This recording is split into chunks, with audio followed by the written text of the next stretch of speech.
right there. Yep. And it will be available for everybody. Now, by recording this, it not only records the voice as well as visual, but it's also going to record the polling as well as chat messages. And so we'll have everything captured. And I just wanted to mention that if you have any questions, the best thing to do is to put it in the chat box. And if you're not familiar with the chat box, it's right at the bottom. As you move your cursor down the screen, you should see chat come up, and you can pull it up and just enter any questions that you want, comments you want. If we don't get to it today, during the meeting, we will get to all of the comments. And so, yes, attendees are captured in the recording. So everybody, everything is captured from what we can see. We will have 3 polls during the session too as well. 2 of them are voting polls, and 1 is just a poll to solicit interest in committees. So we'll put that up, and that will be recorded as well. And again, I just encourage you to use your chat. If for any particular reason you are just dying to get unmuted, send me a message, and either Phil or myself can unmute you. And with that, I'm going to go ahead and pull up my screen. Hopefully you can see it. And I'm going to turn it over to Bob at this point. Well, I truly want to welcome each and every one of you and express how appreciative we are that you're willing to share in our passion for the Disaster Network of Assistance. Over the course of the last 2 years, we've been working well together and building a team. Now we need to expand way beyond where we have been. Under the old bylaws, and the first item on the agenda is new bylaws adoption. And we provided you a copy of the proposed new bylaws as well as the old bylaws. And being a lawyer, I'm going to try and summarize the major changes of the new bylaws, and something that I even came up with in a further review. If you look at the new bylaws, the amended bylaws, pursuant to action of the Rotary International Board, we have changed our name to the Rotary Action Group, Disaster Network of Assistance Rotarian, from Rotarian to Rotary Action Group. That is the first major change. So we have to change all of our branding, etc., to reflect a Rotary Action Group as opposed to Rotarian. Our purpose has been modified in accordance with changes coming out of the board. And one great aspect is interactive network of Rotarians, and then we insert Rotaractors, Peace Fellows, Rotary and Rotaract clubs and districts and interested individuals. So we are inserting Rotaractors, Peace Fellows, Rotary and Rotaract clubs and districts. And the bylaws are amended to reflect that in the purpose. When I was reviewing them today again, and we went through this quite a bit, but the draft that was sent and posted in Article 3, the statement is membership in the Rotary Action Group shall be open to interested individuals, any interested individual. I am requesting that I get a second on a friendly amendment, because I think we ought to stress in our bylaws that membership is also open to Rotary and Rotaract clubs and districts.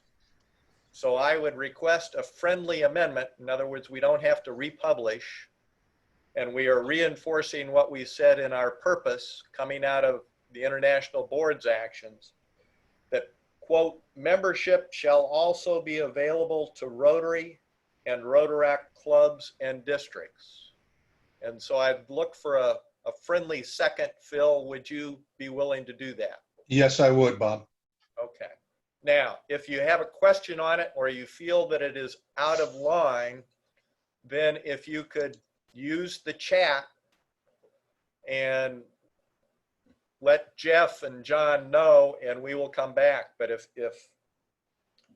you're willing to accept that friendly amendment, that is what we would be voting on, and modifying Article 3 and the membership, not only to interested individual, but extending it to the Rotary and Rotaract clubs and districts. In Article 4, once again, we bring in those who can be officers are not only Rotarians, but also Rotaractors and Peace Fellows. And then in Article 5, in order for us to build consistency and tying together with the recommended changes coming out of RI board and so on, the terms of the president, secretary, and treasurer are staggered so that you don't lose all of your officers all in 1 year, and the new group has to learn all over again. And then in the procedure at the very end, rather than putting it into the bylaws, we took and said we're going to implement procedural policy in regard to the election of the board of directors, and we are going from a 1-year term to 3-year terms, and we want to stagger those 3-year terms, so we have to implement it over a period of 3 years. And the nominating committee worked to present it so that we would have 3 classes of 5 directors each, I believe it is, and implement that 3-year term. Are there any questions in regard to the new? Bob, yes. Richard Randolph asks, does everyone include youth? And then further asks, is there a vetting for non-Rotarians to avoid having bots sign up as individuals? And I think Jeff could probably best address that. Jeff? You know, we had not actually thought of that, but we will figure it out and make sure that that doesn't happen. So there are things we can do to prevent that from happening. Yes. And we can do that. That is an area that one of the areas we're looking at in the general discussion is breaking into subcommittees for strategic planning purposes and addressing questions like this. Does that assist? Yes. Any further questions? I see none on the chat box. Let's see any hands up. Nope. Jeff, should we proceed to a vote? Yeah, so this will be, so there should be, each of you should have received a poll in front of you. Please vote yes or no. And it's that simple. As soon as we're done with the polling, I will produce it so everybody can see.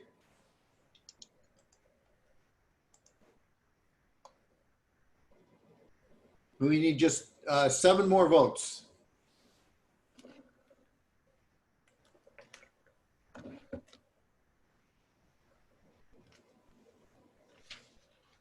And I'll give it just a few more seconds here.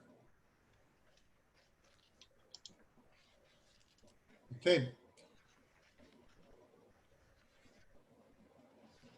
I'm going to go ahead and end the polling now.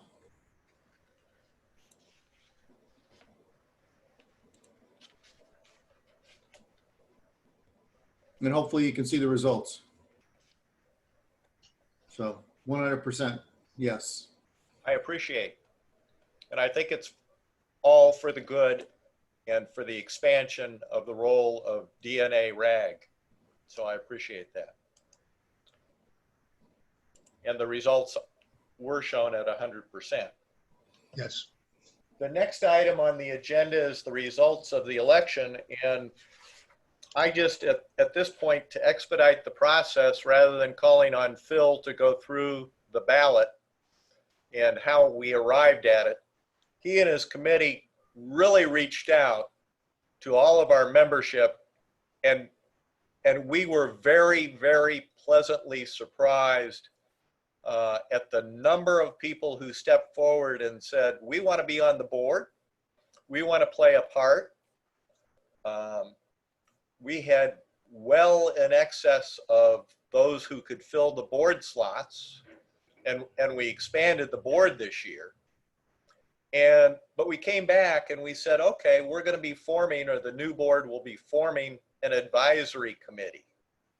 And that is going to be up to the new board, looking at everyone who participates, but we're also going to be looking at your reactions and your input following our general discussion. So you'll have an additional point in time where you can say, I want to be on that advisory committee and assist in the strategic planning effort and the committees, and we want to get involved. Bob, I'm going to share this screen. Yes. Hold on a second.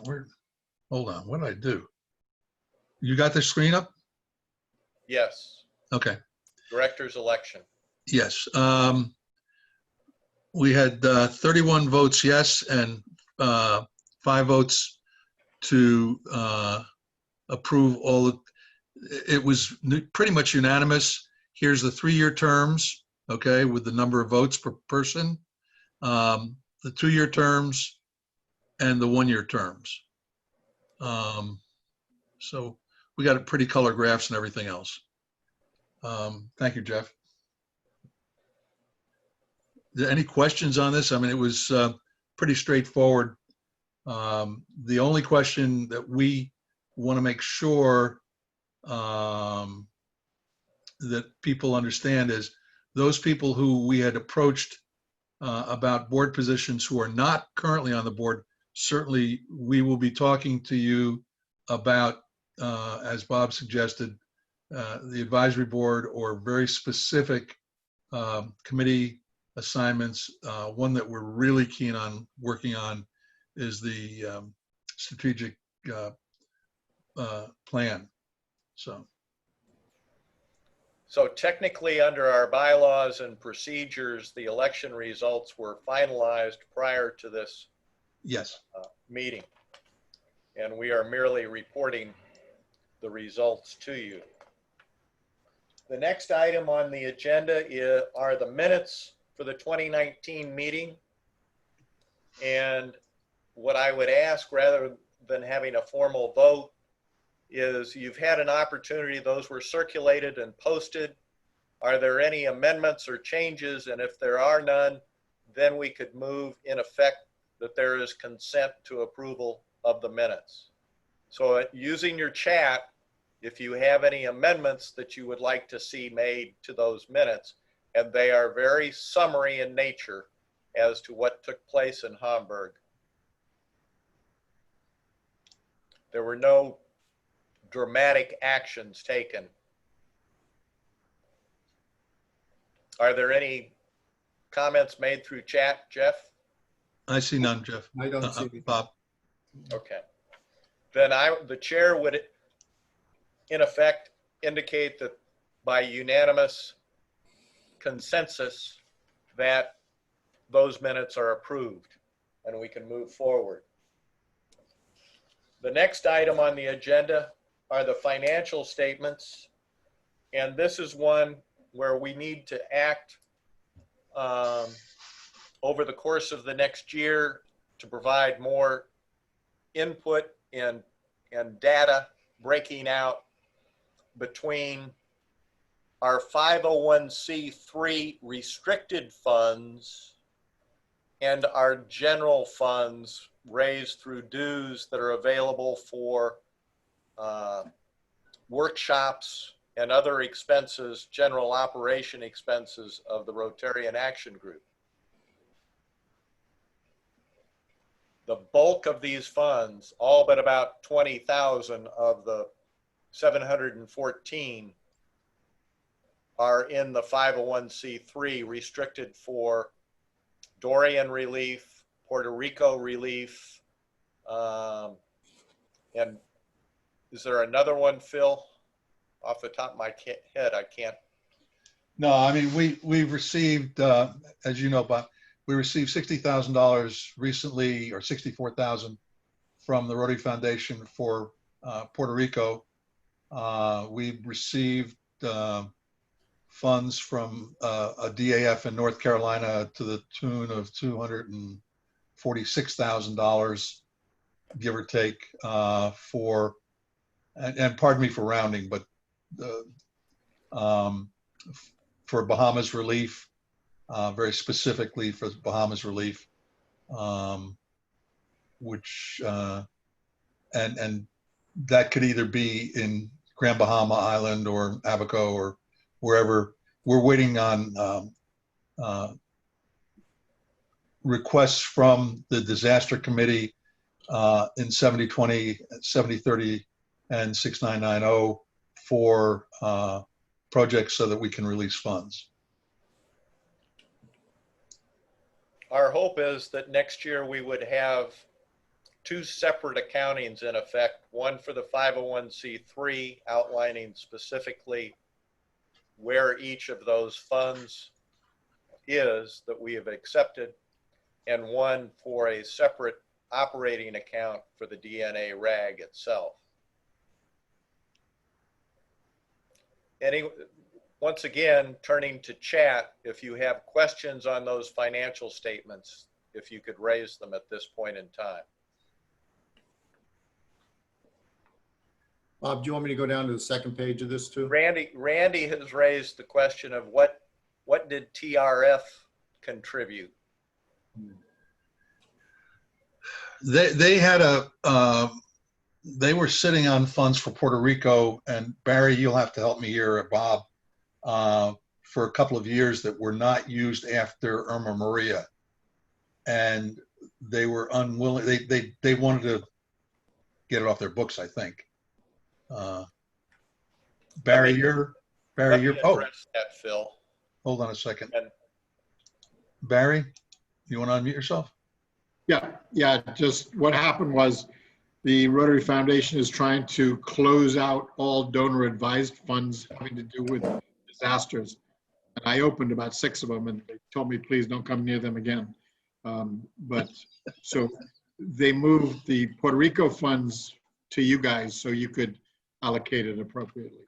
Okay. And while I'm on that, by the way, I'm expecting another $250,000 to come to you for a very specific program in Abaco. Okay. Is that the roof? Sorry? The roofs? No, that's going to be, there's a donor who wants to give us $250,000. I can't make it work with the foundation to get it matched because they're not matching cash anymore. Mm-hmm. So we're going to go directly to the DNA RAG, and then we're going to match it with our local funds. So we have a $500,000 project in the schools, probably desks, chairs, and tablets for the kids on the islands, so we could do some distance learning, which right now they can't do. I would point out that I worked with Barry in regard to the Puerto Rican fund, the donor advised fund that we received the $60,000 out of. Several $100,000 was expended out of that donor advised fund for projects in Puerto Rico. And this is the tail end of those funds. Any other questions? Jeff?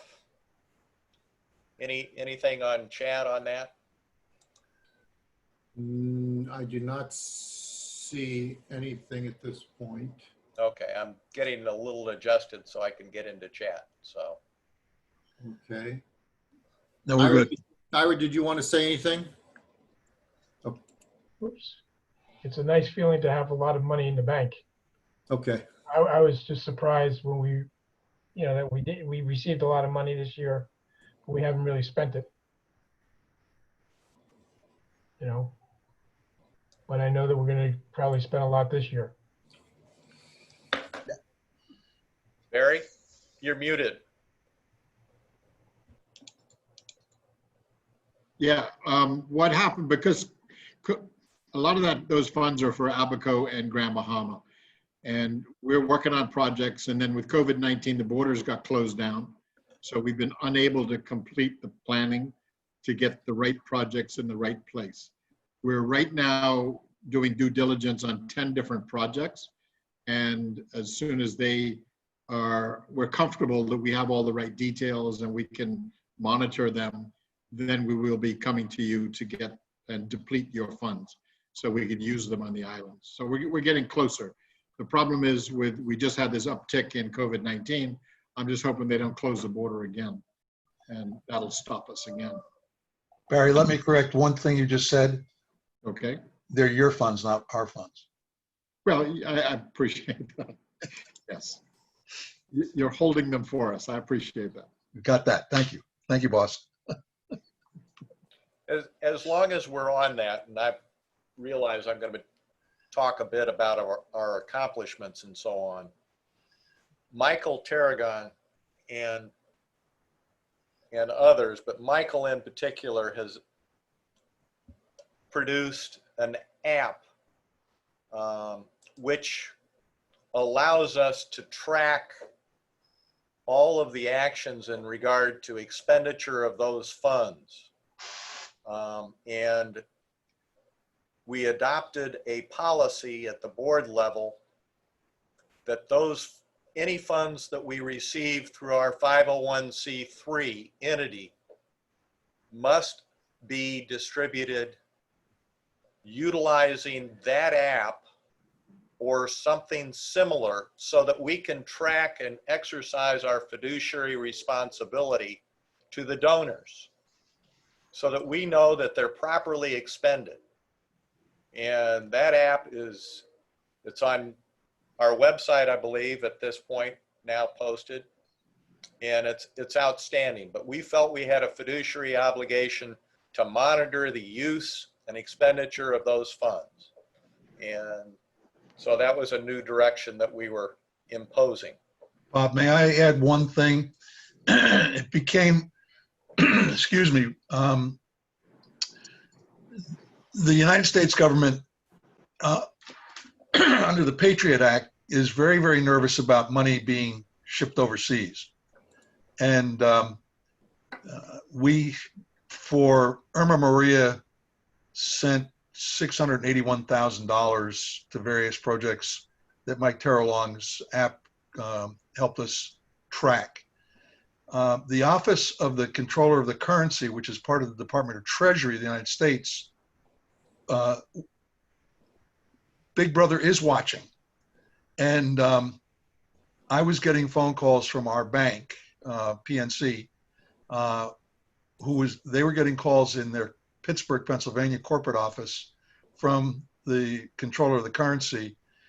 And fortunately, we had this app that allowed us to demonstrate with, absolute clarity where every penny went, including photographs, written reports, geolocated, it was just, and the bankers and the OCC were very, very satisfied, which was a good thing, because when the government starts calling on you, you just go, oops, and that's a unique thing to us in the US, but I'm sure that wherever you are around the world, your banking institutions and your government want to know what you're doing with your money. So that was in regard to the expenditure of over $600,000, and now we are approaching $900,000 to $1 million. Yeah. In the 501c3. So it becomes very important that we monitor that money and that we can explain to our donors that we've double checked that it's going appropriately. And we had a similar situation. Barry and I were working in 2010-11 in Haiti, and there was a lot of money that flowed through our a different 501c3 at that point. But the government was also really concerned about why is all this money going to Haiti? You know, so. Moving on the agenda.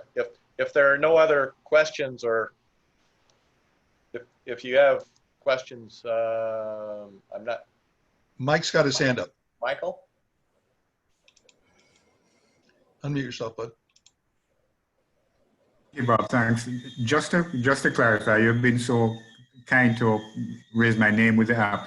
The app is really the way District 7 to 20 operated, particularly for Irma and Maria, right? It really has the business rules as a district, how we want to evaluate projects and keep track of it. And one need that came up was to satisfy the needs for information for Phil's contacts with the banks. But it's really a way of operating projects and its district. I see Felix Stubbs on, and his name is perhaps greater with the development of that app than myself. But just to clarify. Thank you, Michael. Next on the agenda is under the RI board policy. I'm sorry, going back, KK has a question on accessing the app. And Michael, can you relay that to KK? And we'll take care of that separately, okay? So the next item on the agenda is under the board policy and the guidelines coming out of RI, we have an option as to how we operate, and we must make a selection at the annual meeting of how to operate the audit. And you have an option of going out and paying an independent accountant to do the review, or you can use an audit committee. And the recommendation of our board is that we adopt the group audit committee approach. And we would have a chartered accountant or an independent accountant with a background in audit sitting on that audit committee along with other individuals. Are there questions to the board from those in attendance in regard to this option? Or are we ready to vote? Hey, Bob, you might mention some of the primary reason obviously was a cost-driven reason for wanting to go with the committee approach versus an outright audit. If you go to the independent accountant in order to satisfy all their professional requirements, they would probably have to charge a significant fee. And when you're looking at $1 million sitting in our 501c3, you might have a significant expense there. Are we ready for a vote then? Jeff, is this the second item? Yeah, I don't see any other questions. I'm going to go ahead and launch a poll.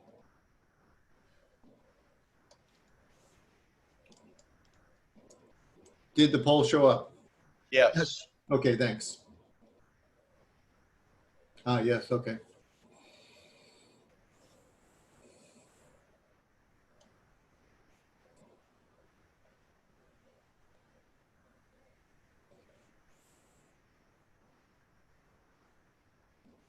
Give it just a few more seconds.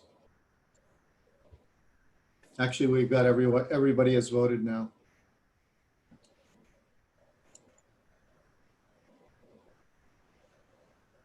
Okay. So that passed 96%. Yeah. Moving on, and we've gotten into some general discussions as to what we have done over the course of the last year, but I feel that the DNA RAG is moving forward, and we took some significant steps, but we realized that we have so much more to do, and we're really excited the fact that you are present on this meeting and that you volunteered previously for board and advisory committee and hopefully the subcommittees that will come out of this meeting. A couple of things, I presented the annual report, but there are a couple of things I'd like to highlight. We've been trying to develop a database, and John Ebert and Michael are working on that internal database for our membership in order to build a skill set and analyze what everyone wants to contribute and is able to contribute through the DNA RAG. One of the items that Jeff has come up with and John is a map showing where all the different members of the DNA RAG reside. And we do have a global membership, but we need to expand that. The second, we talked about the 501c3 and the significance of that. The third, we are involved in helping clubs and districts with global grants for disaster assistance.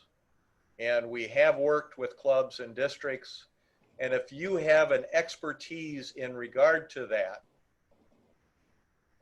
we would love to have you be available for the clubs or districts to contact if you're willing to participate in that.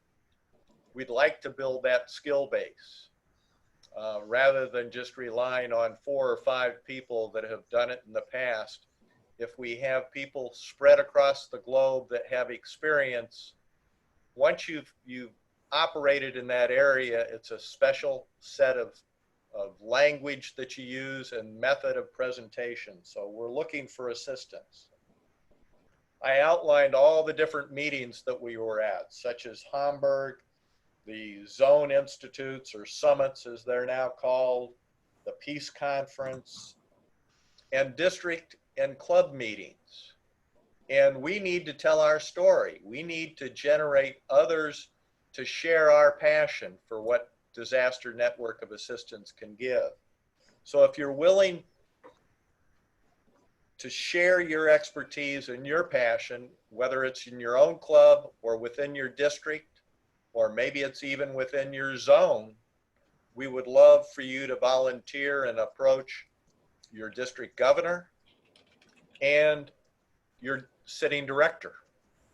And we need to spread the word on what DNA RAG is all about and the methods that clubs and districts can utilize. And they're not all going to be the same. What happens and works in Australia does not necessarily work in the United States, does not necessarily work in India or in Scotland. You've got to tailor it into the various regions across the globe.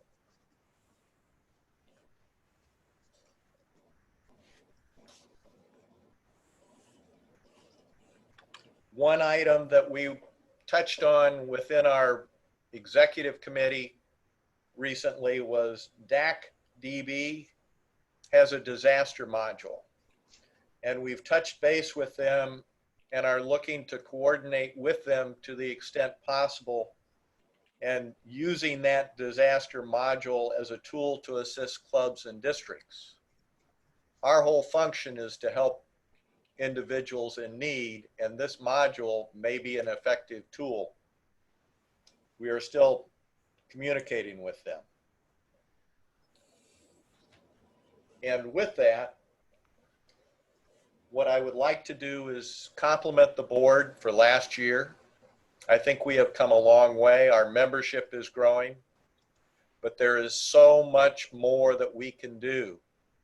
And I think every member of the board of last year's board is excited to see the numbers who are present with us tonight and who have contacted us over the period of time. So I would like to turn this over to David Langworthy and John Ebert for a discussion of the 2020-2021 direction and how we can advance and become meaningful within disaster network. Before we go there, there was a question and that was raised here about the first question is, am I understanding that we are paying an independent accountant No, for we sitting are on not. the board? And no, we are not. The accountant we've identified is a chartered accountant from South Africa who is retired, lives here in Boca Raton, Florida, and is a member of my club. And we have identified some other folks who have volunteered their service to serve on an audit committee.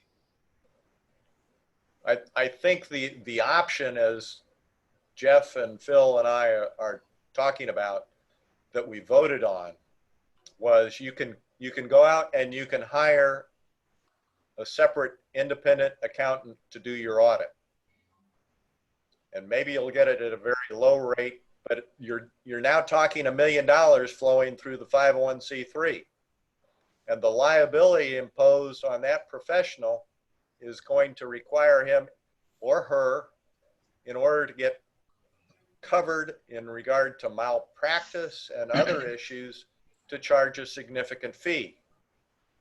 Our approach is to use the committee and have somebody with accounting expertise, but not hire them, and that individual with other members of the RAG will review the financial records. Now, as a lawyer, I always feel that every 3 years or so, you've got to pull it back and perhaps do a full-blown audit and pay someone so you can get the malpractice or coverage that you need, and so that it doesn't get so loose that somebody might be tempted to pilfer the funds. But this year we felt that we could go the committee route. Other comments? Phil, Jeff, other individuals? Hopefully that answers the question. So what I'd like to do, if there are no further questions, is turn it over to David and John and the rest of you for sharing your passion with us. David? Thank you, Robert. Should I give some background on who I am, or just charge ahead? Want some background? I'm a company chairman of a medium-sized operation here in Australia, 22 odd different companies. I was one of the founders of Shelterbox Australia, one of the founders of Disaster Aid International, Disaster Aid Australia.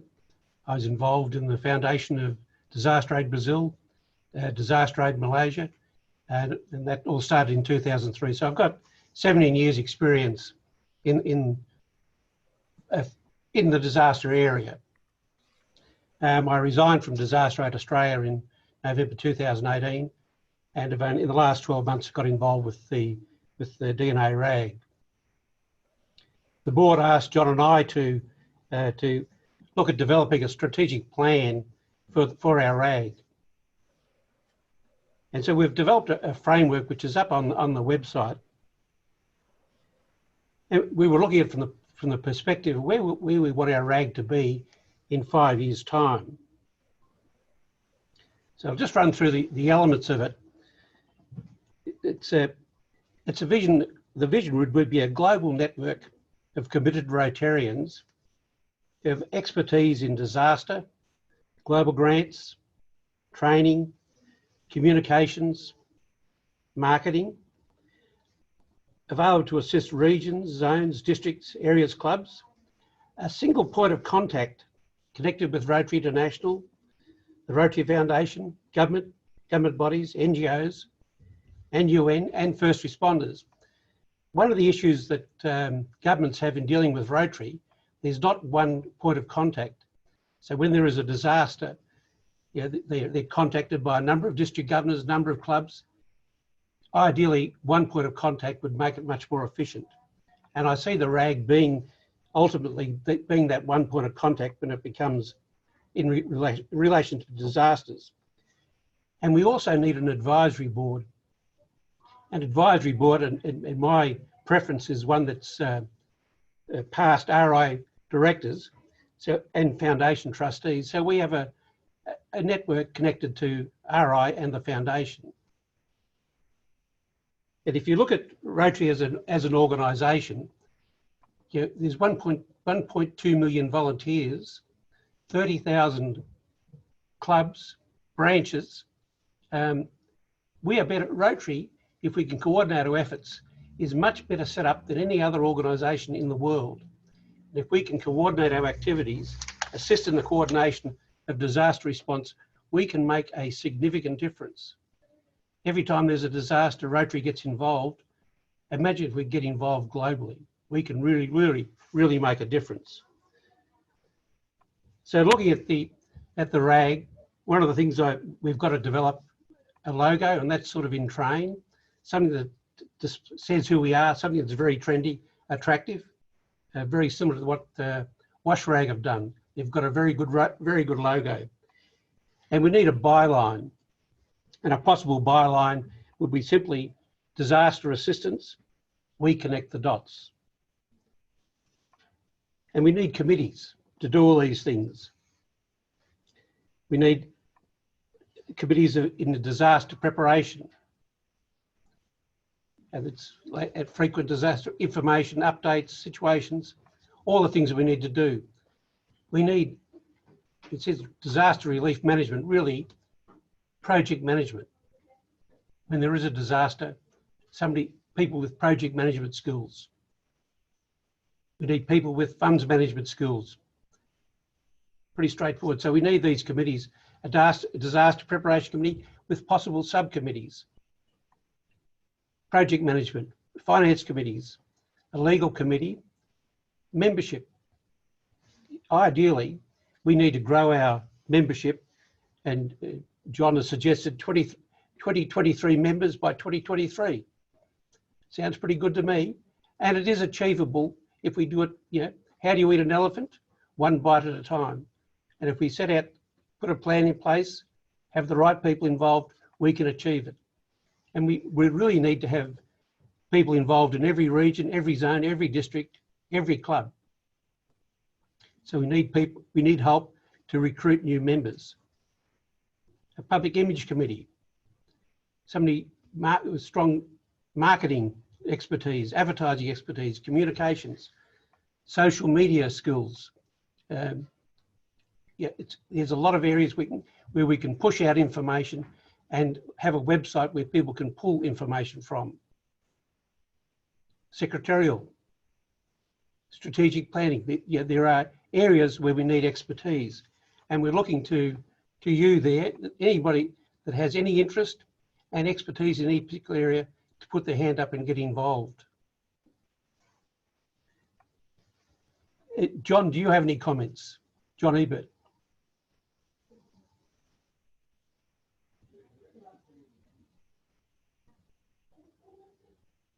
John?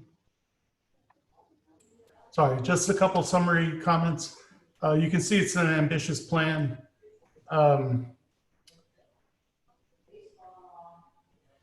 But I think it's feasible. I'd also say that what we've discussed just briefly, what David's gone over just briefly, is the concept or the elements of the plan. The important part is that as a organization, as a group, that we work together to develop the plan together, to agree together, so that we have a unified plan and a unified agreement to pursue it. So I think the need, as David said, for having multiple committees to discuss these different aspects, and then meetings to a cross committee to make sure that cross committee impacts and gaps are addressed, will be critical in order to complete the plan. Thank you. I think the other thing, in looking at it, in developing the strategic plan, my view is that it's really to relaunch DNA RAG on the Rotary world with a real plan in place. And ideally would be to launch it at Taipei, the convention in Taipei in 2021. And that means we've got time up our sleeve to really develop a plan and get it in place for a launch in Taipei. The new invigorated, vibrant Rotary Action Group, and then actively recruit members globally at the convention. But we need to have that plan in place, and we need a strong committee to get the job done. Are there any questions or suggestions? I think I saw a suggestion from Barry.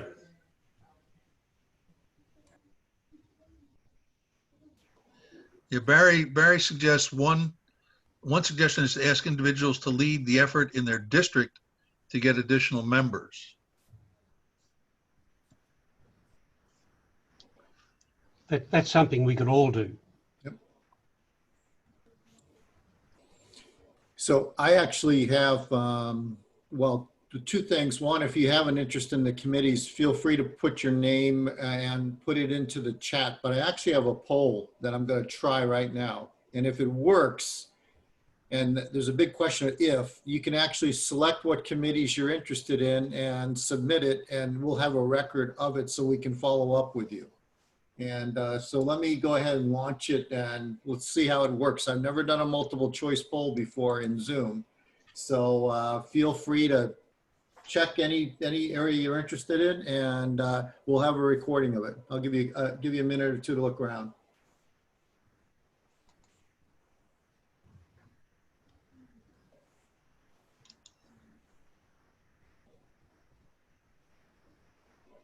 We're actually getting people to sign up for some of the committees, so that's good. I'll share the results with you in just a few seconds here.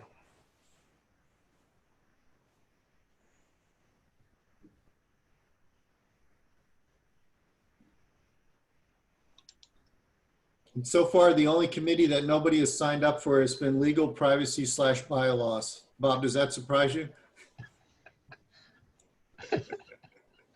Oh, got one person. Okay. All right, we'll give it just a few more seconds and then I'll shut the polling down. But thank you, everybody.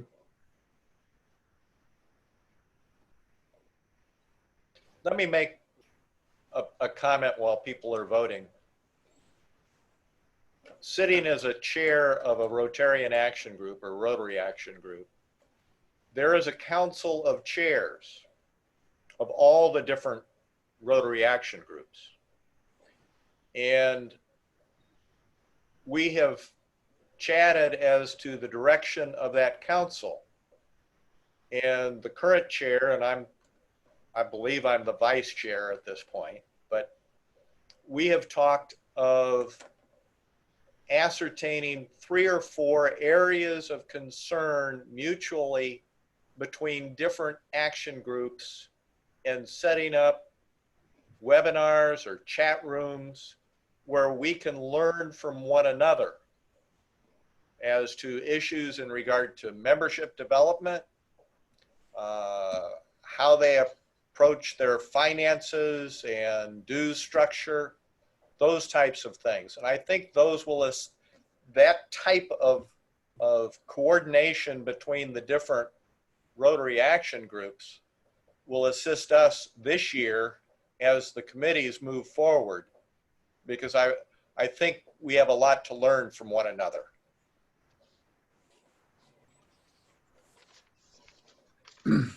There's just looking at the results. So thank you, everybody. We had a lot of people vote. It's interesting that the funds area, the budgeting area, and the legal area all tied at 1 person each. But you can see a lot of interest in the other areas. So I'll pass that on to David and John. We can do follow up on it. Beautiful.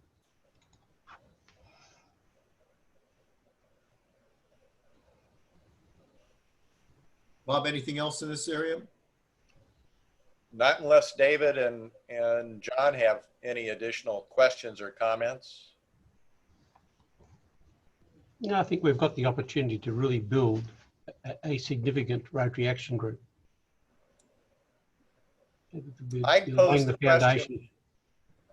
I'd pose the question out as well to Barry, because Barry was instrumental in setting up the original RAG and participating, and has a little different aspect courtesy of his official status over the course of years. So Barry, do you have any comments for us? And I would say that he's been willing to. Oh, there we go. Sorry, comments specifically on which aspect? Where we ought to be going in our direction, and if we're missing something here in this discussion. No, I think you've been spot on, Bob, and I really appreciate your taking a leadership role here. The disaster preparedness is still a major problem in a lot of places. And there's also an aspect of working with governments that a lot of us need help on. That may be just the impossible, I don't know, but you know, I'm an optimist. Getting membership is critical. And I'm just thinking as we were talking about it, and I believe that my district as an example is working really well with DNA RAG. Why isn't half of my district members of DNA RAG? So I'm going to ask Corinne, who's on this call, to take responsibility for that for our district to get membership. Thank you, Corinne. You're muted, so you can't say no. But I think we all have to be really more conscious and more committed to getting additional members to the organization, because we need to put on more training like we used to do. We need to be a quicker response to places. Rotary International, they've got their disaster unit, but they're not going to respond like we can. I really believe we're the ones who need to be the response in a disaster around the world. And there's lots of disasters, folks. So I think we're going in the right direction. You're doing it in a way that we can build and build and build. And it's going to take time to get to where we have to go. But I think you're absolutely in the right direction. I opened Corinne's mic. Go ahead, Corinne. Oh, and I was about to say, I think we should start with our disaster chairs, because each club has a disaster chair, and they by right should be a member of this RAG. So we can probably start with that in the district, and then we go from there. Yep. And that's one thing we should all be doing is, does every club have a disaster chair? Does every district have a disaster chair? If they do, why aren't they hooked up with the DNA RAG? Well, you also have the question at zone level. And yeah, absolutely. And the director is key in telling our story. If we can work with the director to get at those zone summits, we hit all the incoming district governors and sitting governors and future leaders of Rotary. And I think that's a key. If we can get onto the program at district conferences and do a preparedness workshop, that is a key. So I think it's very important. Jackie has raised the question of where our role is in regard to disaster response, quote unquote response. And I feel very strongly, and this is a personal opinion, this really should come out of the strategic planning effort. But I feel that it's more than just initial responder, because Rotary doesn't view itself as initial responders, but individual Rotarians and clubs and districts do.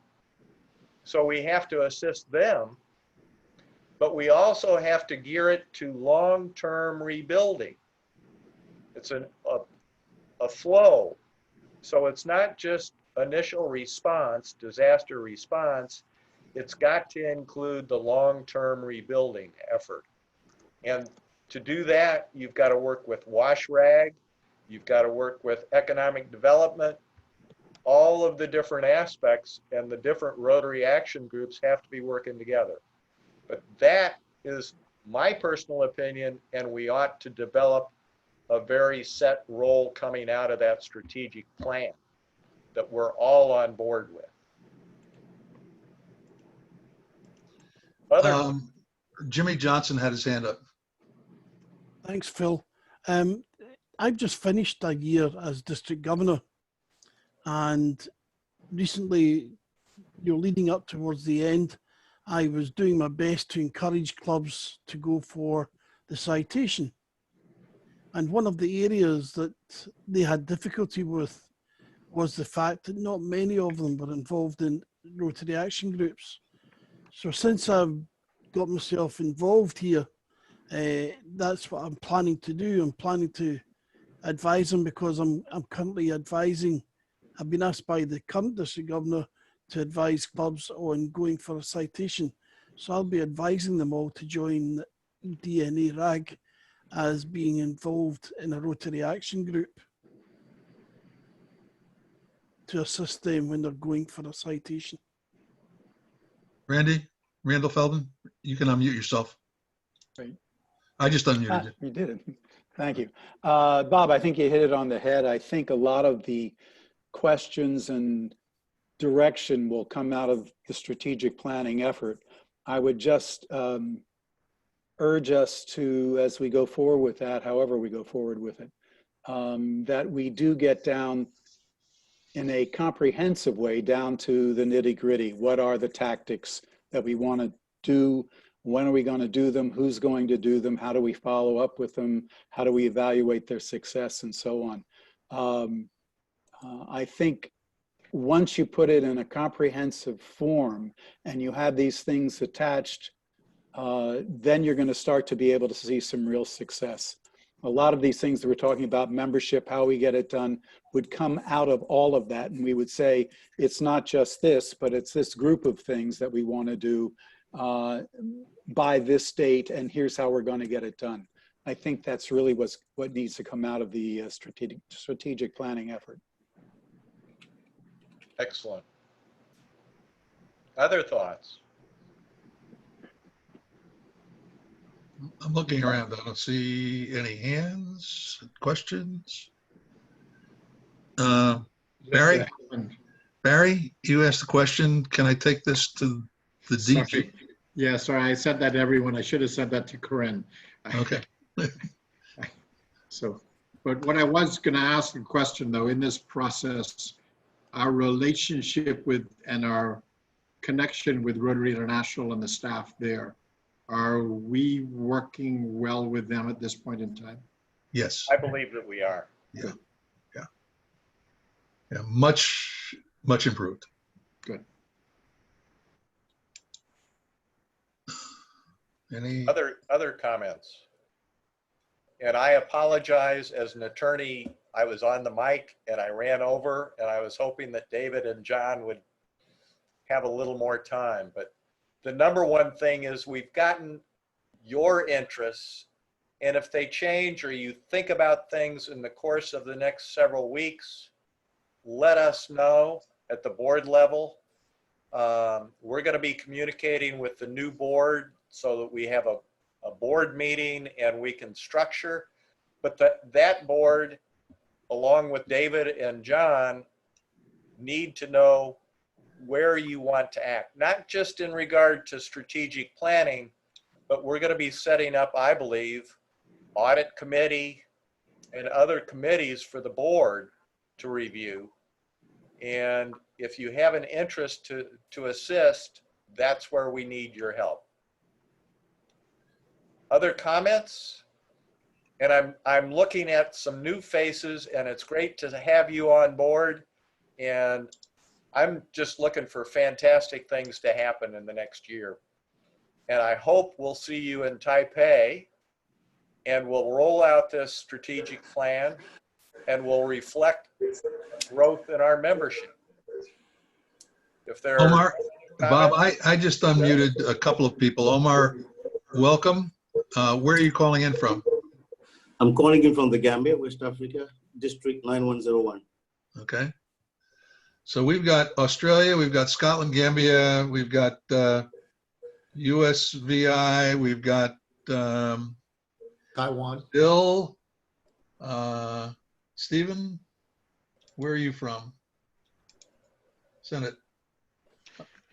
Yes, so I'm from Melbourne, so probably not too far from David. So I'm in the western part of Melbourne, and I'm a member of the Rotary E Club of Melbourne. And so, yeah, I've been on the DNA rag books for a little while. And so when this came up, I thought this would be an interesting chance to see what goes on.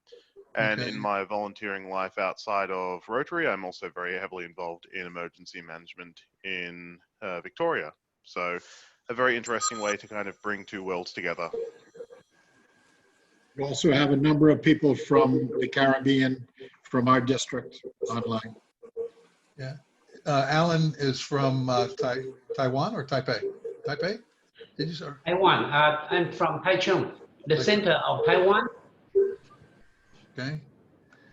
And we've got people from really far away, like Linda Hammond from Connecticut, Mike Stafford from, and Henrietta. Unmute yourself, Henrietta. Okay, thank you. I want to add to the Caribbean. I am in 7030, which is not the same district as Barry and as all the people, but I am in the E Club of the 7020. Oh, wow. Okay. All right. So I have a foot in 2 different districts. And they're also, they all have hurricanes, you know. Yes. So, David Cochran, where are you from? If you're still in there, see your picture. Okay. And KK?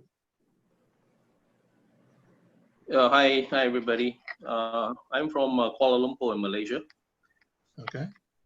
And I'm also the current chair for Disaster Aid International for another year. Okay.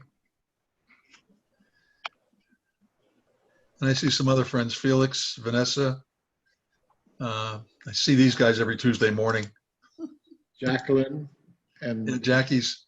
Jackie. We're talking to Jackie before the meeting started. Okay. Yeah. And Richard Randolph. Unmute yourself, Richard. There we are. Yeah, hi, I'm Rick Randolph. I'm the Chief Medical Officer for Heart to Heart International. And so we, a nonprofit that is, that is formed around disaster response. And so I'm from the Rotary Club of the Ambassadors in Western Kansas City. And I've been involved, I've at least been signed up with DNA Reg, but I've been in disaster response through Heart to Heart for the last 12 years. And I was one of the 3 authors of the first monograph for the American Academy of Family Physicians on disaster preparedness and response. Did I run across you in California at the Peace Conference in January? Yeah, I was speaking of, I did a breakout over there. Yeah, I thought so, yeah. You should a couple other people, Phil. Yeah, you should ask Vanessa to introduce herself. Yeah, Vanessa and our back. Vanessa, unmute yourself if you would. Good evening, everyone. So I'm Vanessa Anglin from Providenciales and recently been inducted into the Rotary E Club of Wall Street. I was the past district Rotaract chair for disaster relief. And I've been a member of the DNA RAG from 2019. So yeah, happy to meet you guys. Okay, and our Beck? Good day. My name's Orr. I am on the 6510 District 6510 Disaster Committee. Our past district governor, that was her project for the year, and we created the disaster response module in DAC-DB. It was a year-long project, and it's still going on. In front of my business, we've got a disaster trailer from Disaster USA. Yeah, where are you located exactly? Southern Illinois, Okay. far from Chicago as possible. Bob. All right. Who did I miss? Anybody? I'm looking around. Bill Tobin, Oh, I see Bill. Yeah. what's your background? You might just, I think we can see it in the background, but you might introduce yourself. Been involved. Hi, everybody. I'm Bill Tobin with the Rotary Club of El Dorado Hills, District 5180 in the Sacramento area, California. I've been involved with disasters since 2010, Haiti, volunteering for Shelter Box for several years. I'm now on staff full-time at Shelter Box as the Rotary Relations Manager, Shelter Box USA. And I'm glad to be here. It's my first annual meeting. I've seen the disaster rag from afar, but decided I should probably join and learn more about it. So it was very informative being here tonight. Thank you very much. How about you, Frank? Frank Bradshaw, an old friend. Yeah, Frank Bradshaw, Rotary District 6200, South Louisiana. Been involved in the disaster relief since Hurricane Katrina and Hurricane Rita wiped out South Louisiana. But got involved in the RAG last year when I realized that I needed to bring my interest to a greater platform. And happy to be with you.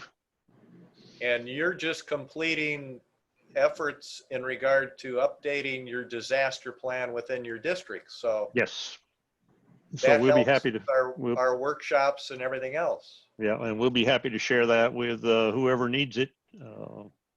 Be glad just to drop me an email.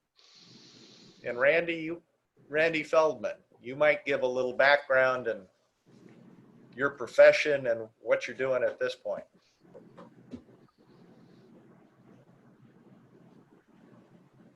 Randy Feldman. You're still muted. Go ahead, Randy. I think you can unmute yourself now. There you go. Yeah, I'm from New Orleans, Rotary Club of New Orleans, and just down the road from Frank. And Frank and I are working on a membership project coming up on Monday, I think.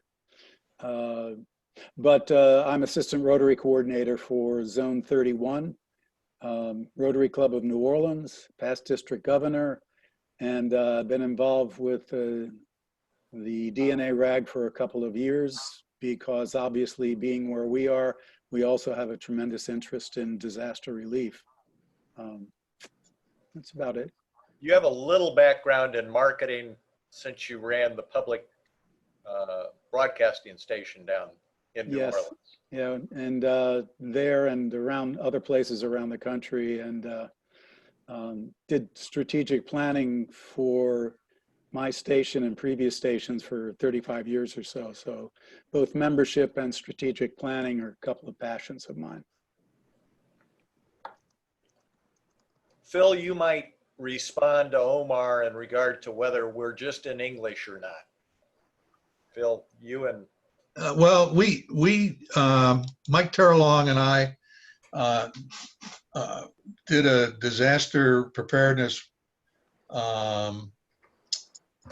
webinar or actually it was a Zoom thing. It was not a webinar for the presidents and presidents-elect, I believe, in District 7020, which is the Northern Caribbean and the Bahamas.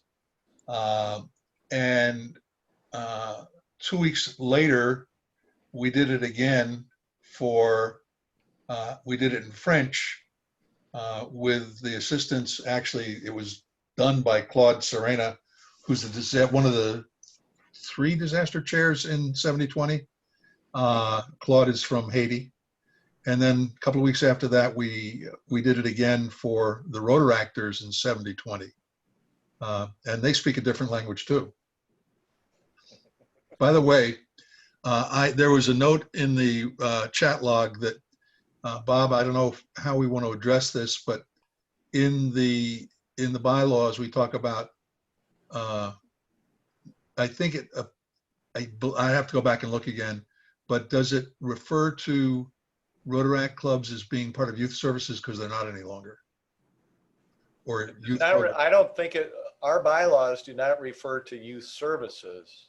Or, okay, as long as the understanding is that Rotaract is now on a plane with Rotary, you know, okay. So we can have Rotaractors, Peace Fellows, and Rotarians, individuals, and we can have the club clubs and districts. and districts. Yep, okay. Other questions or comments? And have we? Yeah, we didn't introduce Gail. And you? I don't know. Gail is my significant other. She is a retired New York City school teacher. She taught in the South Bronx for 30 years. For those who are not familiar with the South Bronx, it's a tough place.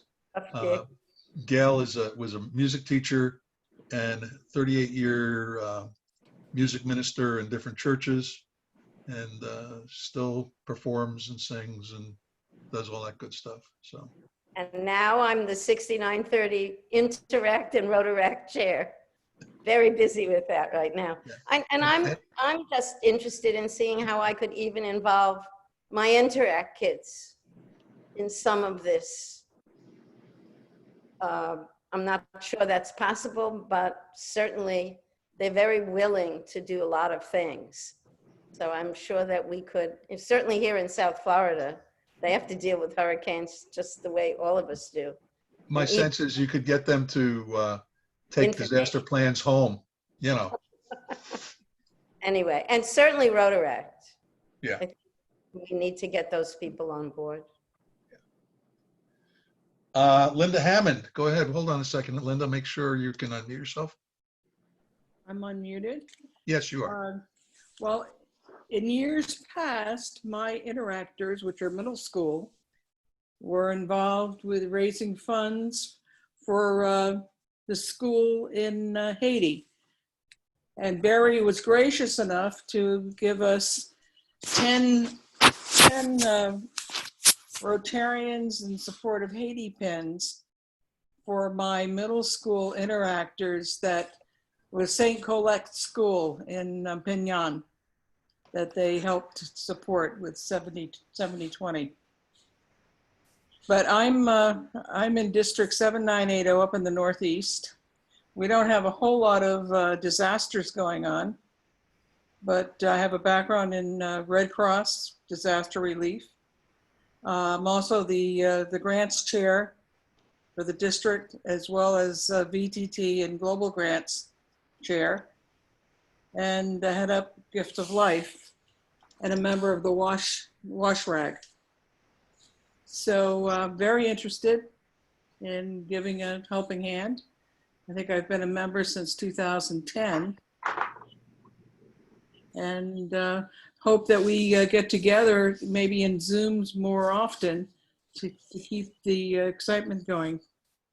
One of the things that we're committed to in the upcoming year is ongoing communication, whether it's Zoom or emails, commitment from the board to you that we will be communicating. And if we're going to be effective, we have to. Mm-hmm. If we're going to be effective on these committees and develop that strategic plan, they have to meet, we have to communicate and provide input to them. But as a Rotarian or a Rotary Action Group, we're committing to communicating on a regular basis with you, not just the board getting together, but the entire Rotary Action Group. Bob, I've unmuted Felix, who has been very active with another guy from Nassau who's on the call during relief. Felix, you want to say anything? Yes, all right. Good evening, everyone. Sorry about my inattention most of the meeting. I was also trying to manage Club Assembly now ended. But no, I've been in the District 7020 disaster chair 2010 to 2013, and I've been involved in most of the disaster management at some point throughout the Caribbean since then, and still have a keen interest in disaster management. All right. And John, Noon, John, I don't want to mispronounce your name. John Nonmaker? I'll save you. It's Nonamaker. Nonmaker, okay. Currently at my daughter's soccer practice. I'm from Fort Leavenworth, Kansas, Rotary Club of Leavenworth, Kansas. I have a pretty extensive background in disaster response. I also do a lot with WASH, a member of the WASH Reg as well. I still teach on the side for the UN. I teach disaster response and humanitarian assistance for UN OCHA specifically. So happy to help out, maybe in the training area and new to DNA RAG. Thanks for having me. Good. Glad to have you on board. Mike Stafford. Mike is, during Dorian last year, I'll tell a story. Mike was live streaming as he was videotaping. Mike had just built his house, what, 2 or 3 years ago, Mike, before that? No, actually we had bought an older house and we had fixed it up. And during Dorian, we had water all the way on the outside of the house up to the roof, and on the inside of the house about 6 feet. We're actually still not in the house. We don't have power connection and appliances and things like that, but we're working on it. We're getting there quickly. But as the storm was coming in, and that house was up, how far on stilts, Mike? No, it's about 22 feet above sea level and 110 feet from the canal. And the water was, when he was filming, was lapping up around the windowsills. Well, that's when we escaped to come up to our cottage, which is on a slight hill. And I don't know if anybody here has cats, but we have 2 cats. And you know, cats don't mind going in a duffel bag for a ride up the hill if it's their idea. But in 180-mile-an-hour winds, with scramble to get them, it was a challenge for us to grab our 2 cats by the scruff of the neck and put in these duffel bags. And then when we finally got up here to the cottage, there was no water, fresh water, drinking water up here, so we had to go back down and waist deep and eventually neck deep water to get water to bring up to the cottage up here. But aside from that, I have a special hazard here that Barry dropped this rotary water plant on me about 13, 14 years ago, which I was at right up until our police lockdown a couple hours ago. And basically, it's a reverse osmosis unit with its own generator, a RO unit in a hurricane-proof building, which also had water in it during this storm. And we have a transportation network, and we have delivered since the storm up until about 3 months ago when we shut down, just under 300,000 gallons of water, drinking water. And we have a 24/7 walk up to the plant through gravity feed. Rotary was the only resource for drinking water for the first 8 days after the storm. And interestingly enough, we couldn't keep up with the demand. So we, through our district, 6990, and I am also in the Bahamas, but I'm not part of the Rotary Clubs of the Bahamas, which is a tragedy. Barry's shaking his head and covering his forehead because it's going to shine off it. So we have a second machine that was donated by 6990, which is the district I'm in, which is Southeast Florida from just below Boca Raton to Key West and Grand Bahama Island, where we have 5 clubs and 2 Rotaract clubs. But we can't get that machine hooked up because of COVID.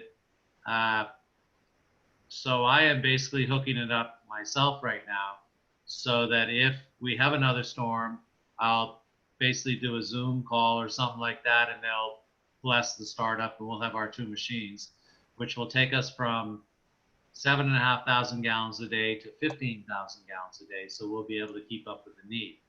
Now, one of the interesting things about the Northern Bahamas, Abaco and Grand Bahama in particular, is we had a lot of NGOs show up about 2 weeks after the storm, and some of them are still here.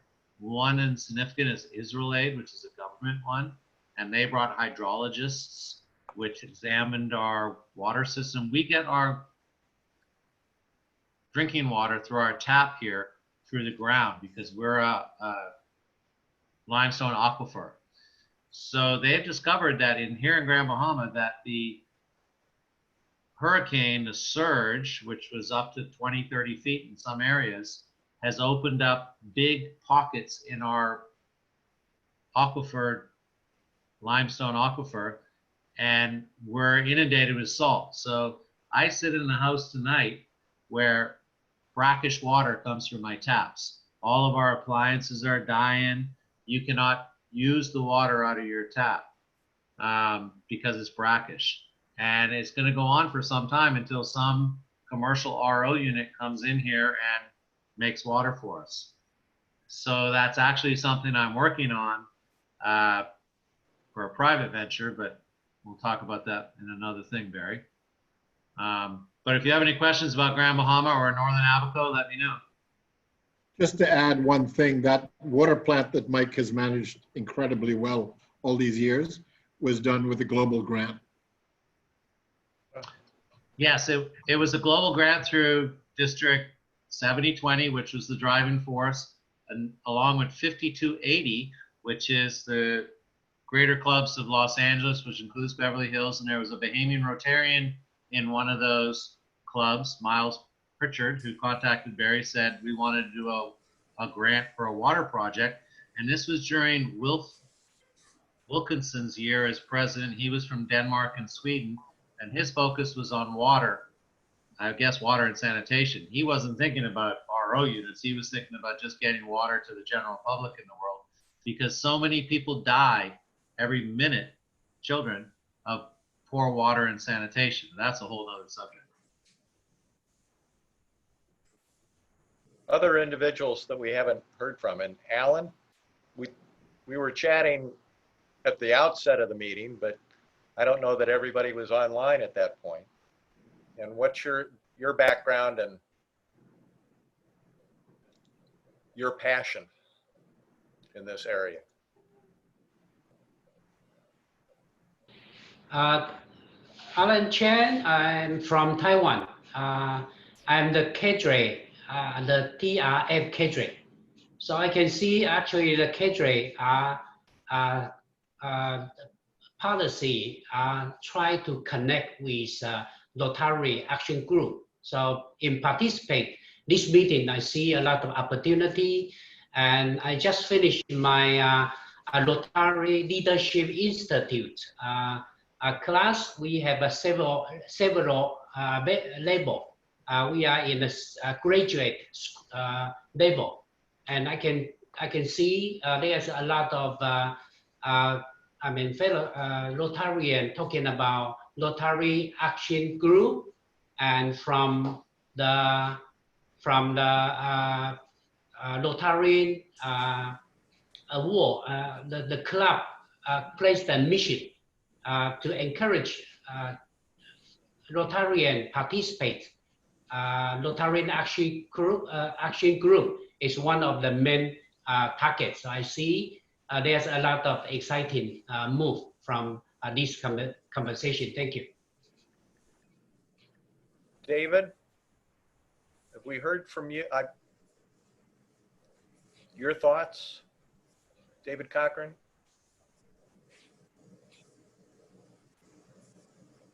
Still with us, or have we missed anyone? I'm trying to sort through. Magda, you might give a little background if you're still with us. I saw her. You need to unmute me. Yeah, you are. You're good. Thank you. Thank you. I'm Magda Baggett. I'm from 7730 in North Carolina. My background is in social work and counseling, but I'm the Rotaract district chair and also the sponsor and counselor for a local university's Rotaract. I'm a PDG, so is my husband. He is the district emergency chair for our district, so he's on another Zoom call, so he couldn't attend this one. I'm also from Puerto Rico, so I have been working with them since all the hurricanes also. I was also one of the original public image coordinators and work with our clubs in marketing. And you provided last year some excellent concepts and ideas during the board meetings, and I'm very appreciative of that. Thank you. Henrietta has her hand up. Go ahead. Me? No, I don't have it up. Do I? I had it before. Okay. I lowered your hand for you then. Okay. But I do see Omar has his hand up. Go ahead, Omar. Unmute yourself. Yes, thank you very much. Sorry for coming in once again. I just said I'm from the Gambia. I thought I'd give a little bit of background. I am pretty new to Rotary. I just joined in 2017. But my field of work has been mainly within peacekeeping operations, starting with the popular consultation in East Timor in 1999. I did a number of things through Sierra Leone, mainly elections, Afghanistan, and Kosovo, and Darfur, where I was doing volunteer management, managing a United Nations volunteer program. That background just led me to come home, join Rotary, and try and see how best I could help organize. I think we have a challenge in our district. I just remember about a couple of years back, just some heavy winds blew off, affected a certain area of country. And I must admit, all the Rotary clubs were flat-footed and didn't know where to start. So I think this is a good forum where we could start to provide training here and within the district to build the capacity. Thanks. Thank you, Omar. Bob, we're coming up on an hour and a half. Yep. And I think we've had very good participation. I'm just trying to see if anybody has been missed. Well, there are a couple people that I just want to thank, and if you look at their background on the website and the leadership outline, and John Ebert has done fantastic things for this Rotarian Action Group. He and Jeff, between Facebook and the website, are the glue that's held us together. And I truly appreciate everything that they have done. And we have to start looking at who takes over and make sure that the media, social media, is covered, and what they have done for us in the past on new member letters and so on, that we follow up and add to what they have done. So my appreciation to the two of you. There's another individual, Ira, who has acted as our treasurer over the years and does a fantastic job working with Phil. But when you're looking at two individuals who are managing $1 million in that 501c3 and making sure that it's accounted for, that's a pretty significant item. And we need to build a better structure. We're in our infancy in effect, and yet we ought to be moving forward on it. And Phil, you and Ira have done fantastic things in making sure that we adhere to our fiduciary responsibilities. So my appreciation to the two of you.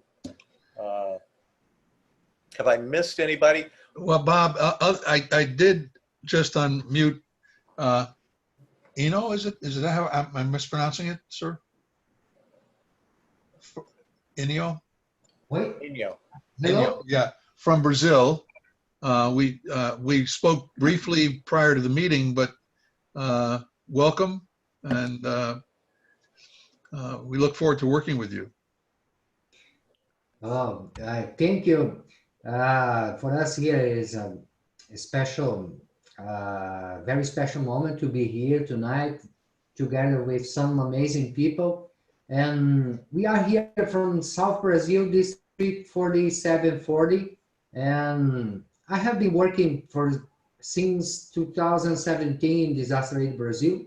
And as you know, everybody is passing some bad moments, especially here in Brazil.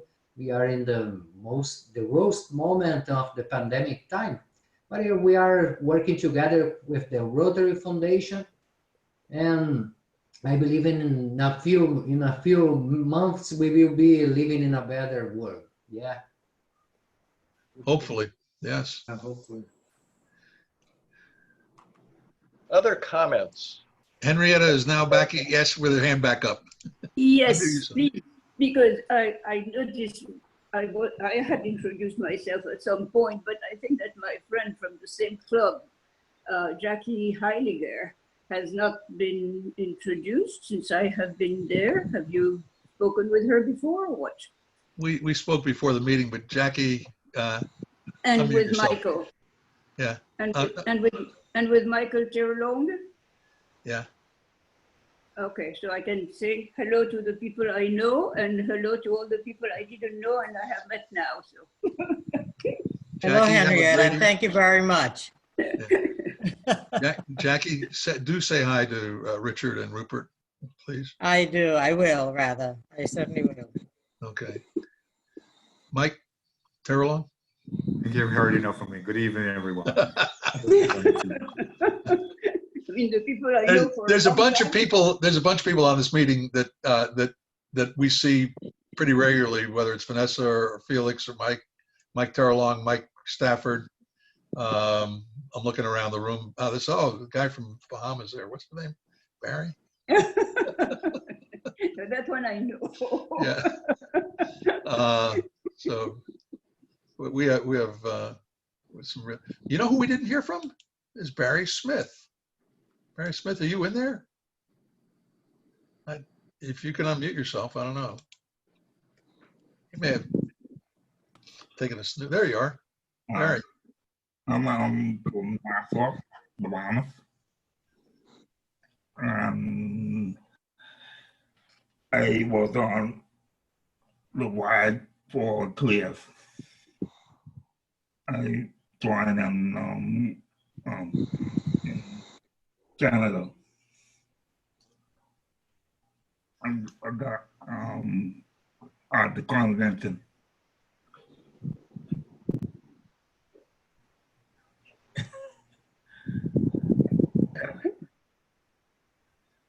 Bob, back to you.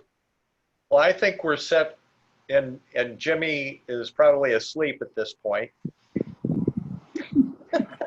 It's rather, it's moving to mid-morning for him.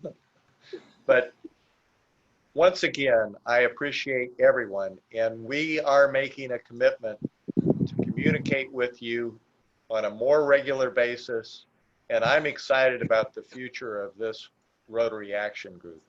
And without further ado, if there's no further action for this meeting, I would entertain a motion to adjourn. So I think there's a bunch of seconds too.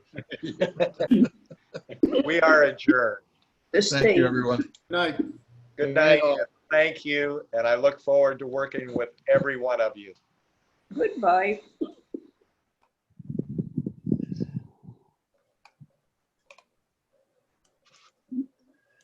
Voila.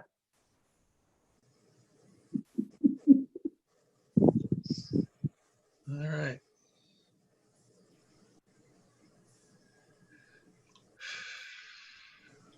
Phil, it's down to just the hardcore people. Yeah. Just those of us that are still sleeping. Yeah. All right, bud. I'll talk to you soon. Okay. Good night, Mike. Mike, have a good evening. Night, David.